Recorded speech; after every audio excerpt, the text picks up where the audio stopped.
Top Car's getting to be a regular place for me to stop. So anyway, today we have this Mercedes A-Class. I don't know about the colour, what do you guys think?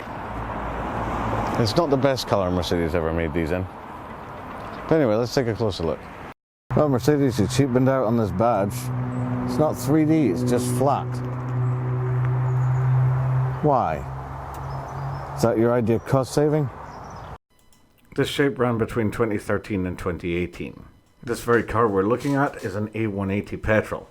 Now this is where things get confusing. Top Car have it listed as a 1.6 litre, but when I check Wikipedia, I get different engine sizes. I'm pretty sure it's the 1.5 litre 4-cylinder turbocharged petrol, and it should only generate about 104 horsepower, but it does feel like a bit more than that.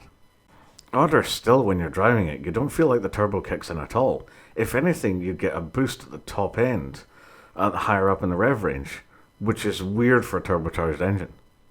It drives much more like it has variable valve instead. Now I didn't expect much from this car, being that Mercedes are well known for making much larger vehicles, and they're certainly not known for their manual gearboxes. However, despite its one or two flaws, I actually came out of it with a good experience of this subcompact. So this one's a bit drab. I don't think the colour does it any favours, as I mentioned earlier, and the small wheels are obviously designed to be a bit subtle.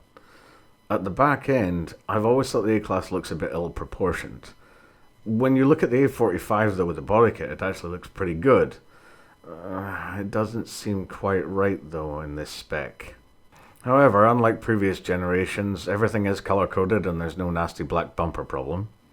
We'll go over the interior in a minute, but let's talk about the key. It's the old-fashioned Mercedes key that they've had for ages, and I've always thought it looked quite classy. I always liked them.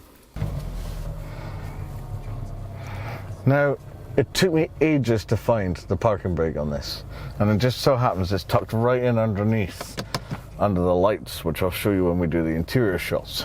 You have to pull it out. If you push it in, it doesn't work, so. On the first test run, I was infuriated by the fact that it just seemed utterly gutless. It was a little while before I figured out that I needed to get some of the revs up. I just couldn't make sense of it, being that it's supposed to be turbocharged. So if you wind up getting in an A-Class for the first time, don't be worried. Just go a little bit further up the revs than you normally would, and it'll actually give you a little bit more than what you thought it would. With that out of the way, road, wind and engine noise are actually very low in it. It's got that Mercedes premium feel that I guess you would expect from a brand like this. The steering's quite responsive. The manual gearbox I think could be a little bit better. It's a little jerky. It takes a bit of getting used to.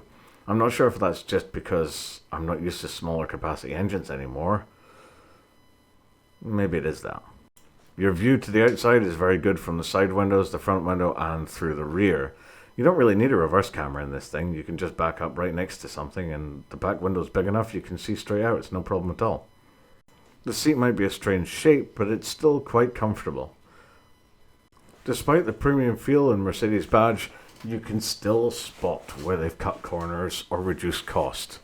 Things like the badge on the front, bits and pieces with the interior, the way it feels when it drives. There's just little bits and pieces that constantly remind you you're driving a budget Mercedes. They didn't cheap out too much on the door cards though. I like the polished metal. I quite like the double stitching there. The switches are nice. And there is a lovely little space in the door pocket there. And you'll notice the front ones match up pretty well. The insert's nice. You'll notice there's quite a bit of floor space there for the driver and the pedals are well spaced. The interior is half leather in this and it's kind of weird. I love the little coloured bars on the insert and the cloth, but it's kind of a sporty seat for something that looks so bland on the exterior. It's a bit strange. Oh, the seats are manual, not electric, which is auto headlights. That's pretty standard by this time. And here's the thing that I couldn't find forever underneath there. Look, that's where they put the parking brake. Why did they put it there? Never mind, let's take a look at this nice steering wheel. I do like the Mercedes designs for steering wheels. They do look rather ergonomic and they do look rather classy. The other thing that Mercedes started doing a little while ago is to merge the wipers and the indicators into one stalk and leave the other side free for their gear selection on their automatic models. I think that's nice, I like that. Dashboard itself is semi-premium in its design. and the circular vents are nice. But what have they done here? What is this? This looks like Mercedes bought the cheapest tablet they could find on Wish and superglued it to the dashboard. It's a horrible look, Mercedes. I don't know what you were thinking when you did this. Luckily, the rest of the dash is a pretty good look, so I'll let them off with it, I suppose. Anyways, the stereo underneath has a lot of buttons going on, but it is in the traditional Mercedes style, and it's not too bad. The climate control unit underneath it doesn't really fit. You know, the stereo unit's got a lot of complexity going on, and then the climate control is really simplistic. It's kind of a bit of a clash of styles. Anyway, you'll notice there you've got the 12-volt socket, and you've got the definitely not an ashtray, as it has the little logo on it warning you, do not use it as an ashtray. The gear stick is sporty-ish looking. I mean, Mercedes aren't very good at manuals, so I'll let them off. Curiously, it's lift-up reverse. Not what I expected. I thought it was going to be push-down reverse. Okay. Behind that is a weird iDrive-like system, with a turn dial that pushes in and two push buttons. I guess it's fine. I always think if you've got decent steering wheel controls and a touchscreen, you don't really need the iDrive controls so much. But then again, I guess it's down to personal preference. Other than that, you've got two cup holders, which I'm currently storing my camera batteries in, and a little storage area in the back. Now, this is a Jaguar problem. The USB and the auxiliary, when you plug stuff in there, you can't fit anything in there. I thought only Jaguar made that mistake, but it turns out Mercedes do it too. How about the glove box test? Well, it's a small car and it's a small glove box. Yeah. Until now, I thought it was only the Viano that had buttons above the wing mirrors, but nope, they do that in the A-Class too. I'm sure these little spotlights would work really well in low light conditions, but in daylight, they just look like they're useless. Now you see what I mean about these seats. They're very buckety, Recaro-y style, sporty kind of seats. And yet, the exterior looks bland and drab in a kind of old person's blue, with tiny little alloy wheels that look a bit lacking. It's a real conflict of design choices. So never mind. It's a small car, doesn't have a lot of legroom, big deal. If you want more legroom, buy an E-Class. Why does this thing have ISOFIX for child seats? This thing's too small for a family. Maybe it's more for the grandchildren. Anyway, there's no armrest here. It looks like it should have, but it doesn't. That's a real shame.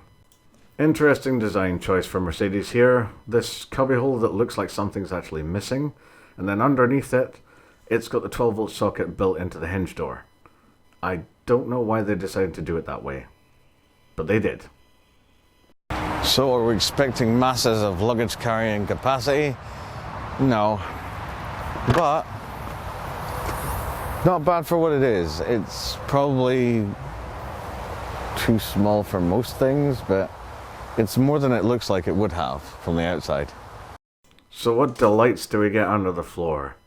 It's a bloody tire inflation kit. I'd even accept a space saver at this point, but the tire inflation kit? No, they just get me mad. Now here's something that I just don't understand. So on the left-hand side, you get a medical kit provided as part of the Mercedes package. Now I'm guessing that this fire extinguisher is also standard equipment. But there's no 12-volt socket back here. I know which I would rather have. I would rather have a 12-volt socket fitted and buy my own fire extinguisher. I know which is going to be cheaper to fit aftermarket. Mercedes, what are you doing? Alright, now that that's over, I might as well gripe about something else. So, the bonnet release is way down here and it's a bright red lever. It's not in either of the places I would normally look, and it took me a little while to find it as a result. Always trust Mercedes to make things difficult. So, you finally find the bonnet release and you open it up, and actually that's pretty good. You can get access to the battery really easy, unlike some modern cars that I've noticed of late. So it's easy enough to jumpstart it if it goes flat. And it looks like everything's well spaced and everything has its place. Mercedes' attempt at a tiny hatchback isn't actually that bad. I mean, yeah, there's some weird cost savings and things that I just found aggravating about its design. But overall, it wasn't actually too bad. It handled pretty well. It was pretty quick when you got out on the open road, even if, again, the power delivery seemed a bit strange. I've certainly driven far worse. In fact, I've owned far worse. I am considering, and certainly would be in the market for another Mercedes, but it wouldn't be this one. I'll be doing a video on the one I want soon.